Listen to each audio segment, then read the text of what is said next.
অর্থাৎ কখনো বিলি বুচারের অর্ডারে হোমল্যান্ডারকে ধরতে যায়, আবার কখনো হোমল্যান্ডারের অর্ডারে বিলি বুচারকে ধরতে আসে।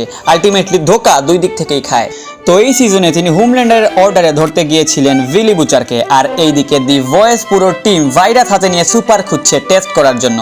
ফার্স্টে টেস্ট করতে চায় রক হার্ডের উপর এবং পরে যায় ক্রসক্লোয়ের উপর। এখন বলি হু ইজ ক্রসক্লো। তার আসল নাম হচ্ছে Maithili Ramakrishna and she is an Sri Lankan actress এবং সে পরবর্তীতে দি ভয়েসের সদস্য হতে চলেছে মেভি। এই কথাটা বললাম কারণ আমরা এই এপিসোড 2-তে ক্রসক্লোয়ের সাথে আমাদের মাদার্স মিল্কের একটা সুন্দর কেমিস্ট্রি দেখতে পেয়েছি এবং হয়তো বা আগে গিয়ে আমাদের মাদার্স মিল্ক আবার কাপল হতে চলেছে বা তাদের মধ্যে নতুন একটি কেমিস্ট্রি দেখা যেতে পারে, এবং এরকম যদি হয় তাহলে অবশ্যই ক্রসক্লো দি ভয়েসের সদস্য হয়ে যাবে। আবার এই এপিসোডে আমাদের অ্যাশলির সুপার পাওয়ার রিভিল হয়, মানে তার মাথার পেছনে একটা টিউমার থাকে এবং ওই টিউমারের নাক, চোখ, মুখ সবই আছে, অর্থাৎ তার মাথার পিছন দিকে টিউমার দিয়ে সে সবকিছু দেখতে পারে, আবার কথাও বলতে পারে।